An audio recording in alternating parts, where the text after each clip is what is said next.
Hi everybody, welcome to Rude Awakening TV. I'm going to give a few minutes to see if everybody comes on, if my audience starts to populate here. Listen, I've got a new mic, and what is this? Oh, I've got a new mic, and I'm hoping that you enjoy the sound. We've really been trying to improve our sound, so we went to this new microphone. I like it. Well, it's Allison. Welcome. Hey, listen, we're going to talk about sound. Allison. I'm supposed to ask you about the sound. We're going to talk about a new type of Allison today. So stick around, Allison. Welcome. I'm so glad you're here. I am going to first make a drink. Now, if you follow me, sound very clear and fresh. Speaking of fresh, thank you to Lizzie for just doing like 30 minutes of free work with us. We had it all set up yesterday, and then we just did some, I was going to say twerking, but we didn't twerk. We tweaked. Yay, Lizzie's here. Okay, so on my Instagram, I just posted yesterday a drink that you make with coffee ice cubes. I don't have an ice cube tray because my fridge is equipped with an ice maker and I've just never had an ice cube. So I did something else. So I've mixed, I put some ice in a glass. Yeah, Allison is how you should have spelled your name. That's the kind of Allison we're talking about. So you're going to laugh at my ice cubes. So after coffee this morning, oh, we don't even have our lights on. So after coffee this morning, I put some, there we go. That's the difference. I was wondering what it was. I put some coffee into a plastic little Lunchable thing. It's not completely frozen because I made this like maybe an hour ago, maybe an hour and a half ago. So look at that. So let's see. Hey, Mobo Reynolds here. So look at this. I have put a little bit of coffee in a little dish, froze it, and then I put that on some ice. Now this is probably going to melt faster. Then what you do is you take some Baileys, and I've chosen a salted caramel Baileys. And look at that, it's already starting to melt, the coffee. Ooh, this is brand new. We got great pick, we got great sound. And then you're gonna pour that Baileys over that coffee cube. Now, I don't mind the solid piece of coffee, but how nice would it be if I did have an ice cube tray? I might pick one of those up at a dollar store, as much as I hate going into that store, but I might pick one up because if you use just a everybody type the ice cube maker, I'm afraid that it'll stain it and then you'll never be able to use it. So I'm going to, it is drink o'clock. Yeah, it is drink o'clock. Hey, it's actually noon. We're on the old time, so yeah. And this is, so I should explain what this is. This is a vanilla vodka. And I'm going to put that over the coffee. Oh, a little, because, we're not going to be ridiculous here. Well, I'm not. Anyway. So this is what we got. Oh, my God. Do you hate Dollarama? I hate Dollarama because it is, goods that are plastic and cheap and, but what are we going to do? I'm going to get an ice cube tray so I can do it. Okay, so I've made some little ones. I'll give Thomas the bigger one because he's probably had more stress this morning than me. Let's try this. You're not getting any effect from the ice cube yet? Yes, no. Yeah, I do. I've got a little bit of the coffee flavor. It's delicious, but have you ever... Okay, so today we're making a dish that is from my paternal grandmother. So this is not the grandmother that was my life and soul. This was the grandmother that, you went to. Everybody's got a couple grandmas, and there's always a fave grandma. Let's face it, I'm Beau's fave grandma. I know that. So my fave grandma was the one who taught me how to bake. This other grandma, my dad's mom, she was a farmer. She was like not really an emotional, loving woman. Everything was practical.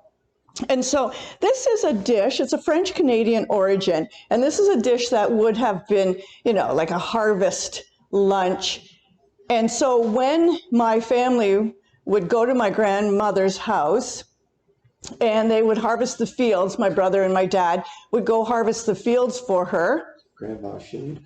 Grandma Shade. Hey, Mr. Mark, welcome. Garlic butter's not here. It's true, though. It is true. Everybody's got that grandma. So this other grandma that lived on the farm, I would go there and she would say, grab an axe, we're killing a chicken. And she just didn't know me. So, and also I realized later in life that she was the grandma that waited for me to do something wrong and not pick me up and say, oh, you'll be okay, like my fave grandma. She was the grandma that when I did something wrong, she would look at my mother and blame her for what kind of kid I was. That's the reality of it. So this dish was my dad's favorite. And I do believe that this is the only thing that, oh, there he is. Hi, Ray. Garlic butter, welcome. Ray was, got an extra Kitchenaid entry because yesterday Ray came on and helped us with some sound stuff and was there for us. Thank you, Ray. So my grandma would make this, and I believe that this was her only dish because it's the only thing that I ever saw her make. Oh, yeah, some really bad cookies once. Yeah. And she would kill the chicken in front of me, and I was a little girl, and I would freak out. So let's start what my grandmother would call sliders. My dad loved this dish. My dad passed away last Easter, so, I used to make this for him when I lived at home, and sometimes he'd get a little emotional about it because he'd say, you're the... What? Flanders. Oh, hi, Flanders. The only person who can make this like my mom, and that was because I was always shoved in the kitchen with his mom, and Todd had to make this, and I was just the too little kid that couldn't go out into the fields, so I was shoved into the kitchen to make these. So I figured this out pretty quick. My grandmother also had a little bit of a mean streak. When anybody would ask her for this recipe, she would give them the wrong recipe, and she'd put in weird, whack ingredients in it, and they'd always say, I don't know how I can't make those. And then in my book, I've actually got her handwriting. She gave me this recipe. So let's start it. Okay, I hope everybody got their drink break, because it is drink o'clock. It is noon. Pre-changing of your clocks. Thank you for everybody who made it on this change of clock day. So we're going to start the noodle. We're going to start the noodle. Thank you for everybody for being here. I'm trying to watch my chat, and chat's working. Our internet is a screwball. So you start with 2 eggs. I'm making them here. My grandmother wouldn't have. She would have had a glass bowl, and I would have been the one to stir the heck out of it. So I have 2 eggs cracked, and is this camera going to be on? It's on. Is it lined up? There you go. You're on now. Okay, so I'm going to use this. Now I have a choice whether I want to use the spatula one or this one. What? I have to change that. That. We should build a piece. Yes, we should, and I'm all for it. That I was waiting for you to ask. I'm going to try, remember I have 2 whisks. This one is the one that came with my KitchenAid, and it's metal. I have a feeling it's stronger. This is a noodle we're making. This isn't a cake batter. And this one, Allison, wait. Oh my God, a beautiful frame. What is a beautiful frame? Oh, okay. And this one has the spatula, but you know what? This is nice for cookies, even cake. I'm going to try the heavy duty mix paddle. Oops, okay. So I'm going to snap that in. Did my grandmother have one of these? Not on your life. She would have had nothing of the sort. She did everything by hand. And then we're going to have, into those eggs, we're going to have 2 cups of water.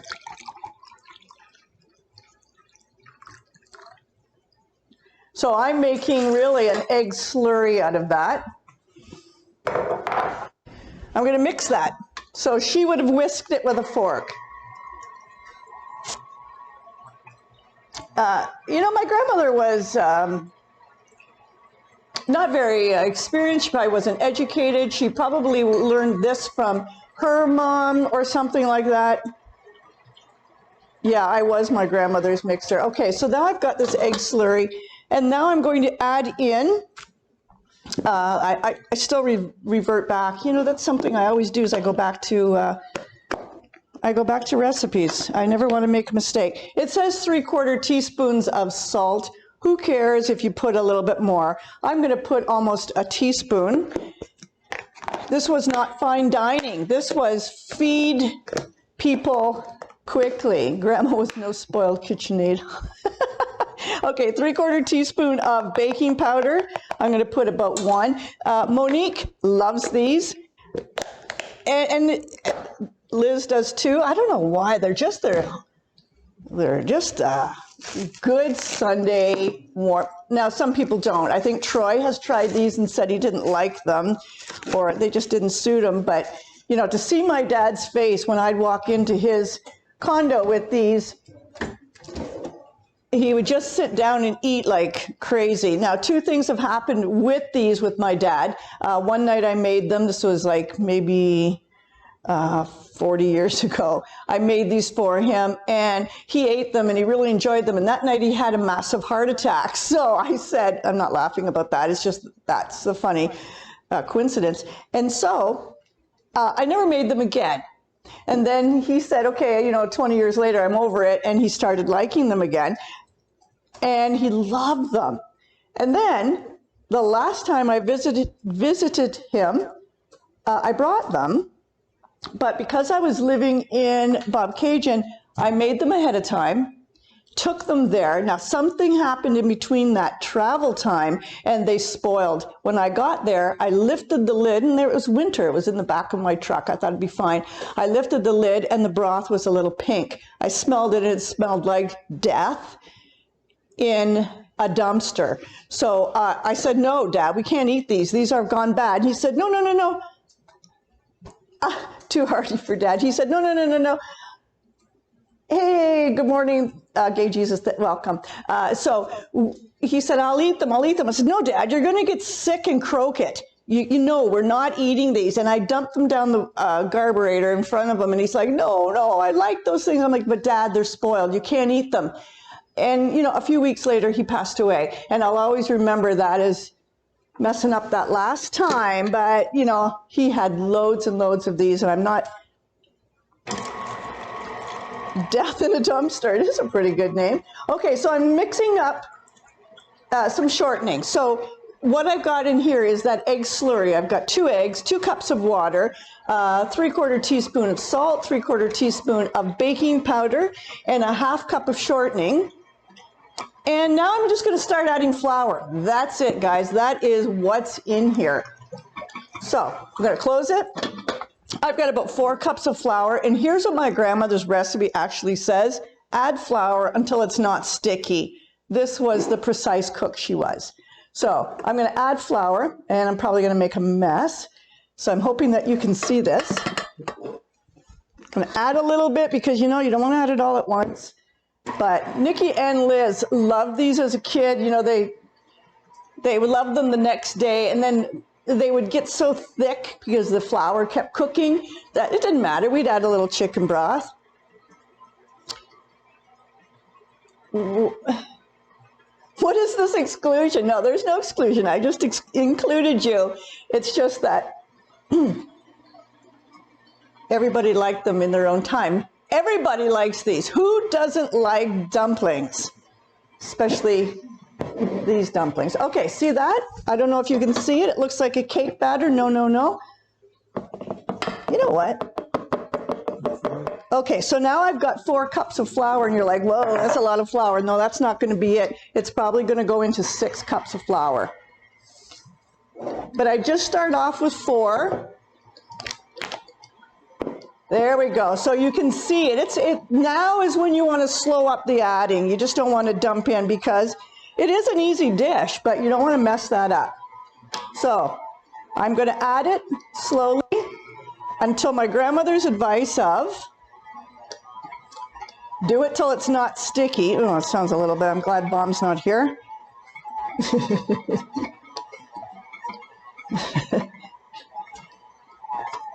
So many fun surprises for you today. I've got some other things that we're going to get to. This is the majority of our time here. So it's still a little sticky. And once again, my chat stopped. And the last thing I had is, the last thing is Their Holiness. Is there something after that? No. Okay, good. I never know. Okay, you see how it's starting to get a little bit more like a dough? Gonna kick that up so it gets off the paddle. Last thing you want though is this really coarse, because that's the softness of it. I'm gonna stop adding for a bit. I'm gonna put some on my board though, Natch.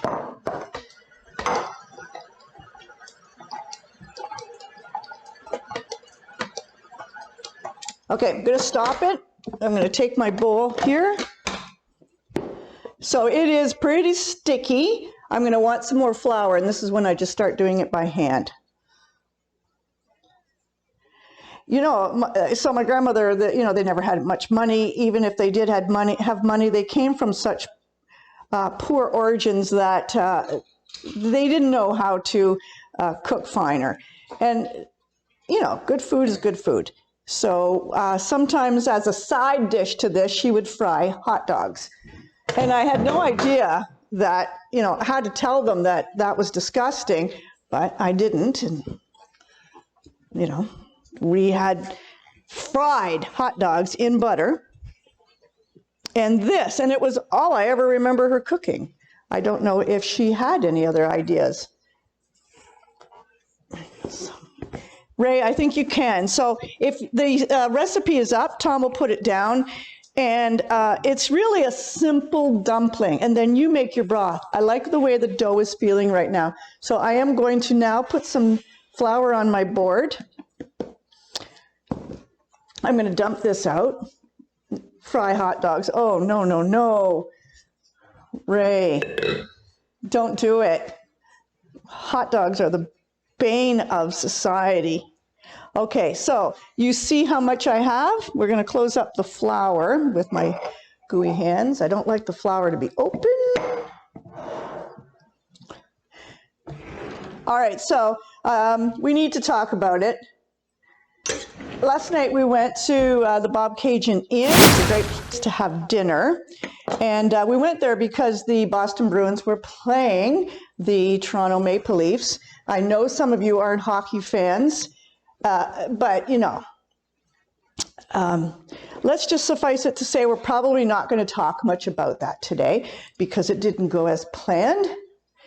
All right, so here's the simple part.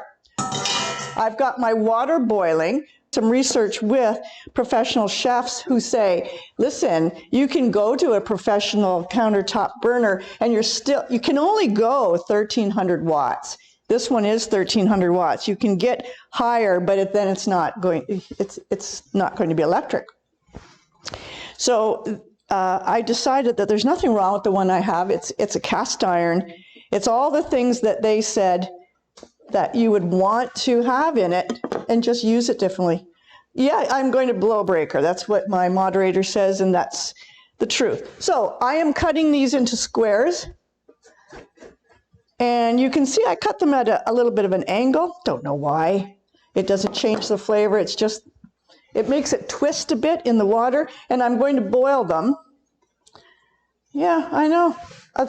Bomb's not in the chat. You know, though, I've discovered that, could be the time change, but with the dawning of the drag brunches, you know, a lot of the community that was on my chat before that is now gigging on these events or even the night before, and I understand that. I've considered changing my time, but you know, I just don't want to. I think that 11 o'clock is a good time for most people. It doesn't take up all your day.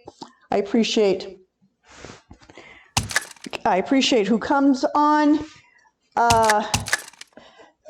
And you know, if I put it any later, it's going to take up a lot of my day. So I'm cutting noodles. Oh, your grandma used to fold them in half. So these are even kind of thick. I would probably do them thicker, but so she would do this and then fold it in half like that. I'm going to stick to, because I may be doing that wrong. So, you know, Ray keeps telling me that, no, I'm not much of a cook. Maybe he said he's not much of a bake, but I know that he can cook. Another thing too is I love hearing it when someone says, my grandma used to, because that tells me that you had grandmother influence in your cooking, and you know, it's one of the best. One of the local chefs here in town has said that you need to create like an artist with food. You need to plate like an artist, create like a writer, and cook like a grandma. And that's what makes a good cook. Before the square, it's corner to Oh, corner to corner. like diamond shapes. Oh, yeah. Like that. Pull the one corner to the bottom. What? All these directions. Who's given the cooking lesson? I know what you mean. Let me see if I can do it. Okay, so this is, I've done this in 2 halves, and that usually gives you a lot. So these have to boil. That's the long and short of it. And while they're cooking, then we'll go on to our garlic. So Allison, yeah, Allison, hopefully you're still here. We're going to be talking about the garlic. Oranova seemed to like the idea that I was bringing garlic into the whole realm of vampires. What is that story about? Is it supposed to be that garlic keeps vampires away? You know, I do so much research on food that I didn't really even look into that whole vampire thing. It's been 25 years or so. Yeah, okay, I'm going to try the Ray's grandma thing. So I need a square. So he's saying corner to corner? Like that? Like a pocket? I mean, it's not very beautiful, but.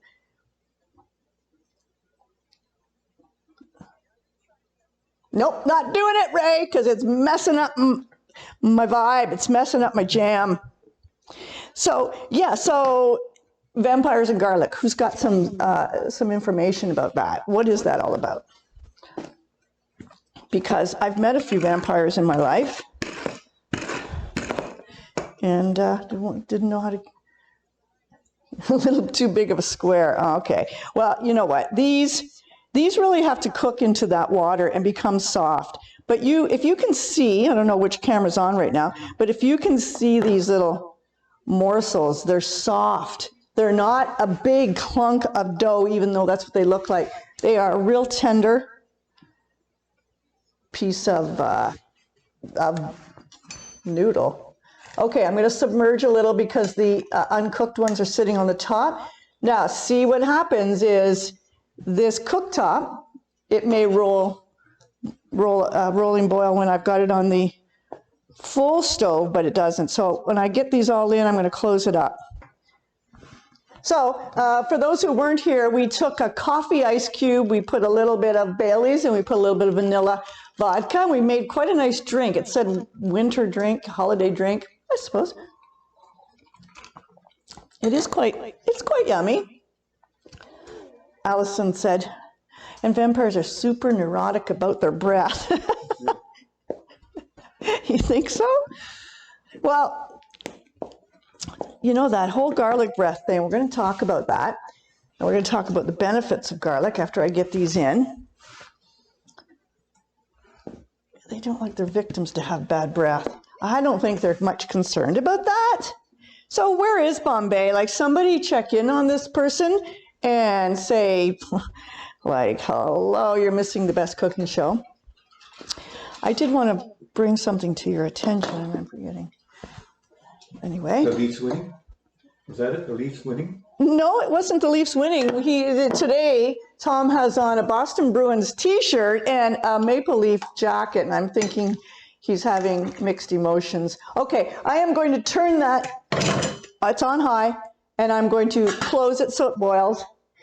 And when it's done boiling, and I hope we get to it, but it really needs to boil, we're going to put it into the broth. Let me wash my hands so that I can start off with our next delicious.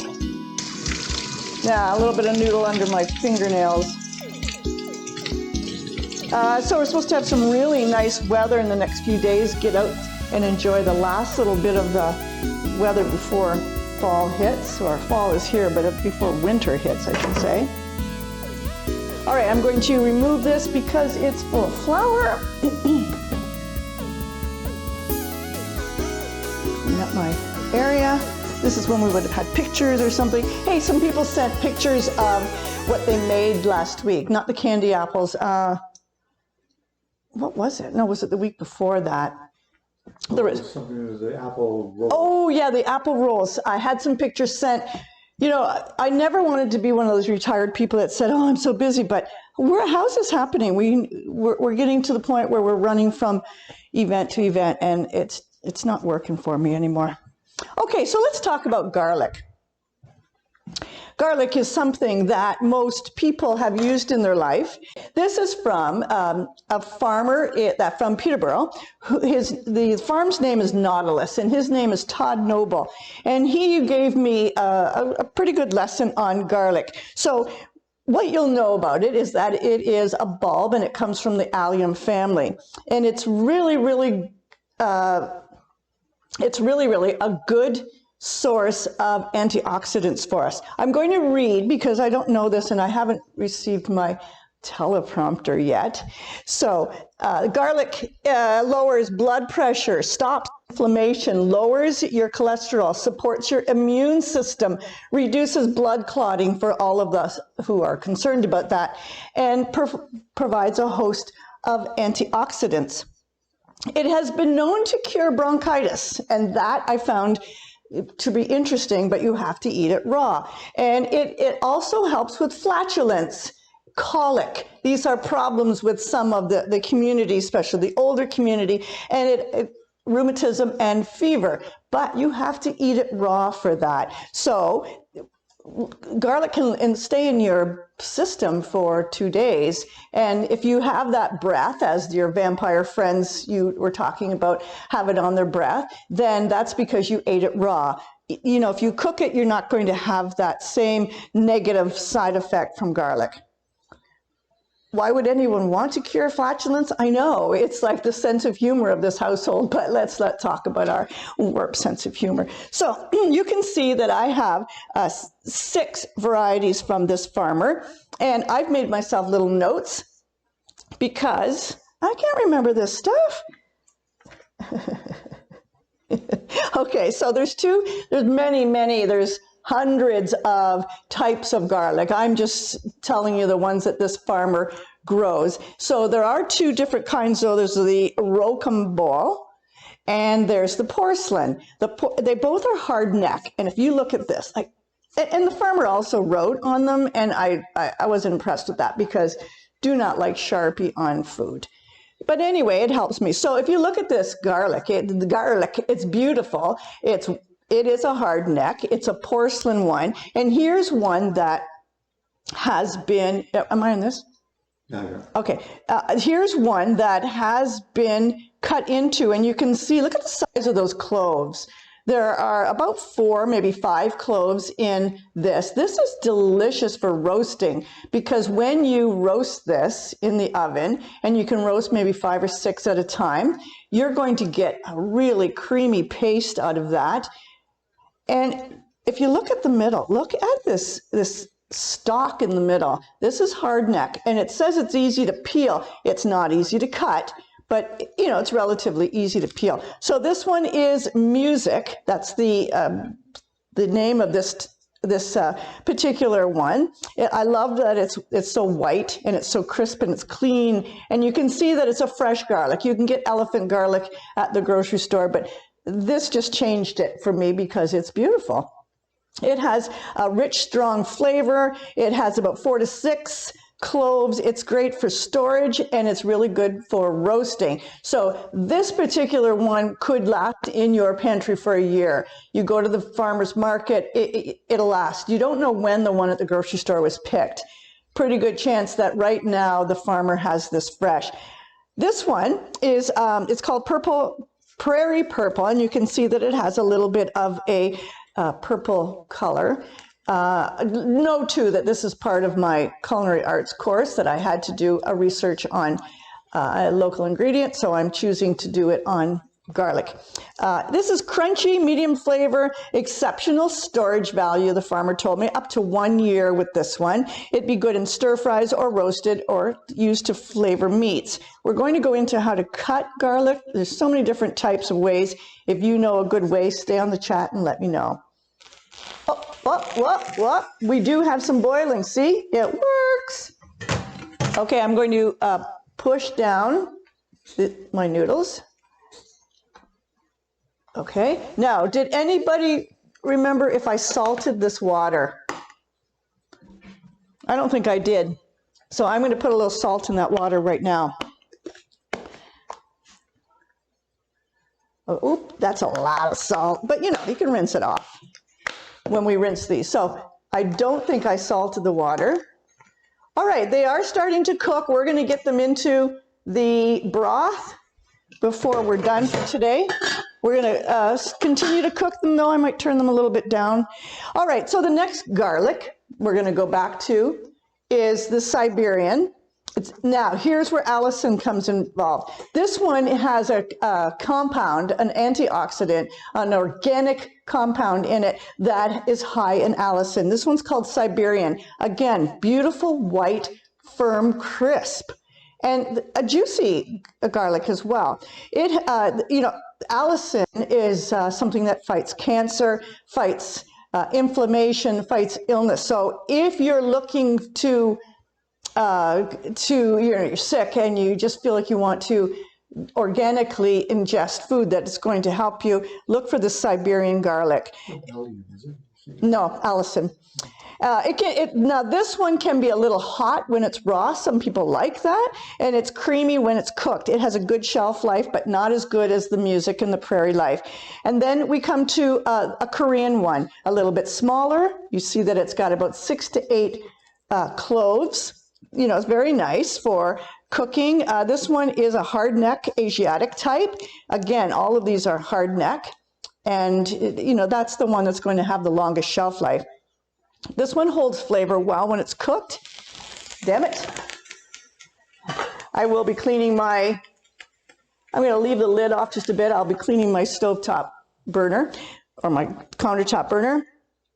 This one is very popular for stir fries, using for kimchi, and this one's good for pickling because it does have that little bit of that hot flavor. Okay, the last, not the last one, but the one that he talked to me about is called Sicilian. It's mild, it's medium, it's a soft neck. You can see it's soft neck. It's a little bit easier to cut, and it's excellent raw or cooked.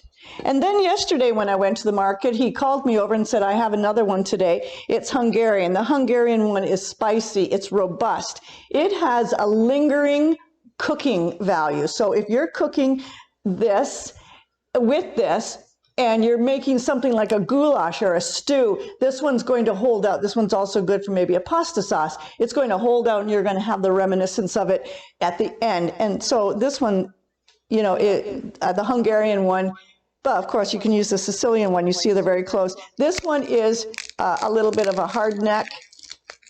But it also peels easy. So that is the ones that's the garlics that I brought from him. And so we have one to cut. And let's go through the cutting I need a cutting board. Let's go through the cutting techniques. Now, supposing that you have an idea on how to cut this, let me know what you say, because I've never come across a foolproof method. So I'm using a knife, and what I would normally do when I want a clove is I would go in and I'd pry it out with my knife like that. Because if I'm roasting it, I'm going to cut the top off. You need a really good chef's knife to do that, a heavy chef's knife. So this one is the music. I can smell it already. Of course, it's fresh. And so what do? I probably do it wrong. Most people say, I need my chef's knife. Most people do it like this. You'll see many chefs do this. Yay, look at that. And that's a great way of doing it. I just don't have the arm strength. But look what I've done. The peeling came off really nice, and it's broken. So that's beautiful. You can use your chef's knife, then just take it like an onion, like a shallot, and start. Now, Allison Chains on the chat has a beautiful knife that would create, I don't like that stem, it looks a little yucky, has a beautiful knife that it's a rocking knife. But this is what I do. I take it off the blade. I continue to dice it until I get it to the mince I want. You can get a mincer. Yeah, this is a really good mic. I don't know if you've noticed, but I'm also on a plastic board. Why do I use a plastic board for garlic onions? Because I can put it in the dishwasher and I can get rid of the smell. And I toss these. You can see this one has some marks on it. That's a pretty nice, that's 1 clove of garlic right there. And I could make it smaller. It's up to you how to do it, but that crushing with the knife is probably the best way because you saw how that peeling came off. So we're done with the garlic. Okay, so our noodles are starting to look very finished, but they don't have to be finished because what we're going to do is now put it into our broth. So this might be a good opportunity to see the broth. So this chicken, you can see there's a little bit of some chicken skin. This is not fancy dancy. So what I'm going to do now is I'm going to drain my noodles. They've boiled very nicely. I'm going to drain them out. Woo! Okay. Put that over here because I don't want to put it back onto the hot burner. Oh, actually, I want that for here. And I don't know what camera we're on. So here's the noodles cooked and drained. Okay, I'm just now placing it into the broth. Simple. Remember to either use a spoon or your hand. You don't want that splatter.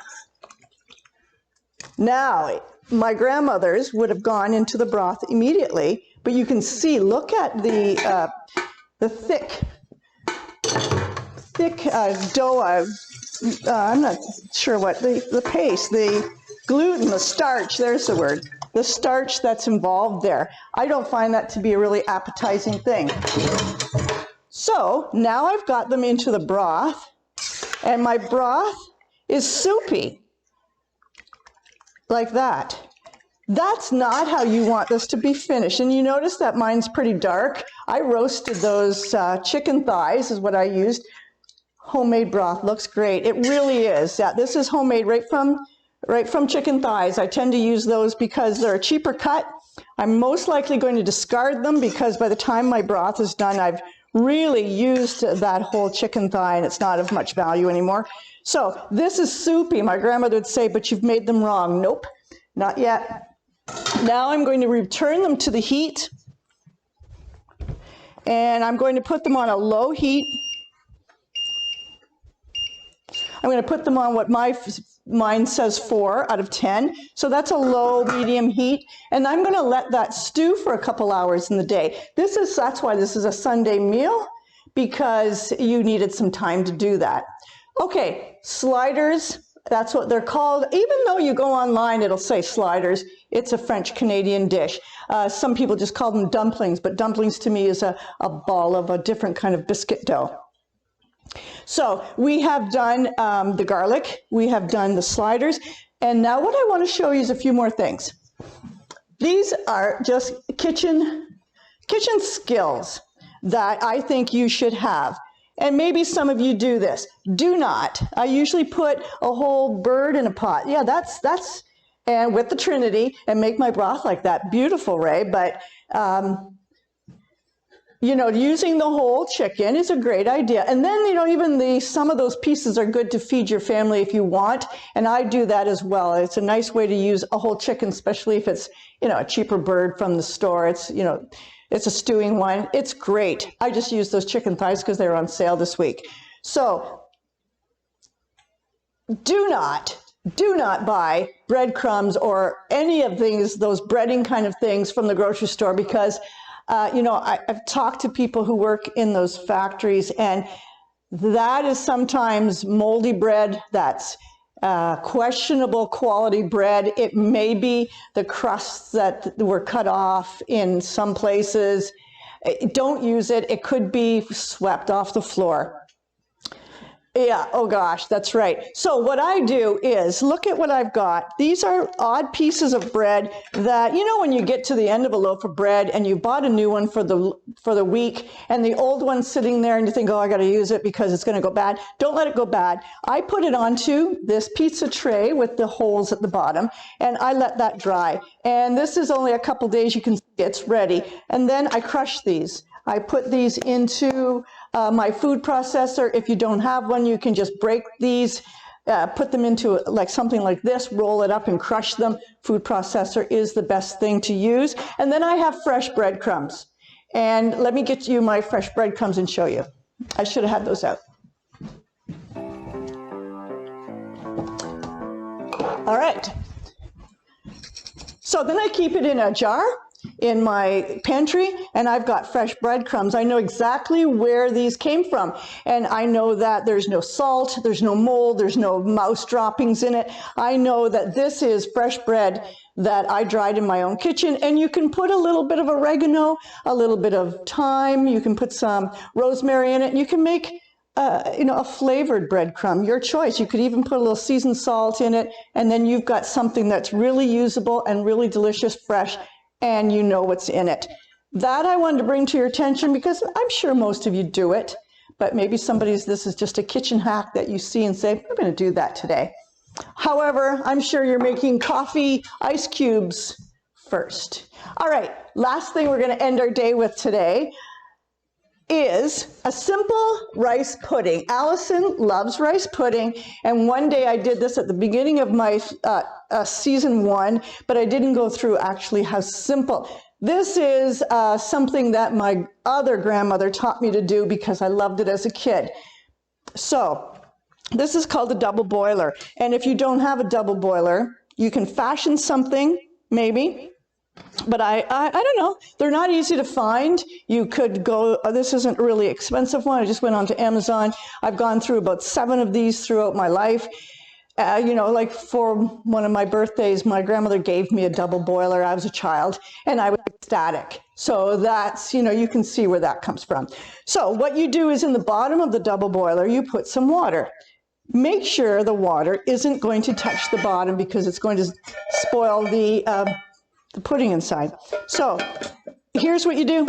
It's so simple, it hurts. And again, I'm showing you my simple things.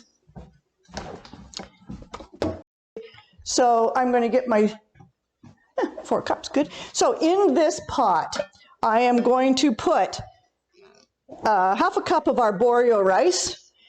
Sometimes you will see it, maybe if you're in some more fancy supermarkets, it'll be called pudding rice. It might be called calrose, it might be called arborio. You can see that it's a thick rice. It's also used for risotto. So I put half a cup of pudding rice. The one I bought was arborio. And then you put half a cup of sugar.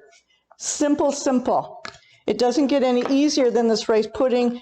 And then this is different from what my grandmother would do. A half a stick of cinnamon in there. She never did that. I'm not sure why it changes it entirely. And then you would put in 3 cups of milk. I use 2% milk in my home, like homogenized whole milk. But Bombay's not here, so there's no point in me saying homo milk. Bombay was here, I would do that. All right, 3 cups. Whoa, look at that deal. Nice cut. Nice cut. It's all of a sudden going to go, what? Making a mess. What's going on? It's made a mess. There, just do it like this. All right, 3 cups of milk in with my half cup of sugar and half cup of arborio rice. And you could put vanilla, you could put a little salt, all of those things are your own preference, and a little tiny bit of a cinnamon stick. And then you cook that on low, put a little salt, not much, just to balance all the flavors. And then you would cook this for about 2 hours. The cinnamon stick put something there and I panicked. You cook it on low heat for about 2 hours, and you're going to have a really delicious, stir it every now and again. It might not even take that. It all depends on your stove. And you're going to have a really delicious rice pudding to go with your chicken and sliders, which, like, it doesn't get any more Sunday farm for that. So today we are going to thank everybody who showed up and stayed with us. My chat's kind of frozen, but that's okay. Cinnamon and rice pudding was the last message. Okay, cinnamon and rice pudding, it's just delicious stuff. So we are going to talk to you about the Kitchenaid giveaway. So there's some fun happening. It's going to be given away. It's going to be drawn on December 19th at the Speakeasy Studio on Danforth Street. Is it Danforth? No, Dundas Street in Toronto. And I guess I am going to be treated to a full makeover by Allison, and I'm looking forward to that, I think. So that time when I come to draw, I'm going to be in full made-up look. I'm really excited about that. Thank you to Kitchenaid. Thank you for Dawson's Hot Sauce. Thank you for Kawartha Dairy and Three Forks Farm. And today, Nautilus Garlic from the Peterborough Regional Farmer Market. But most of all, thank you to you for coming. See you again next week. Bye-bye.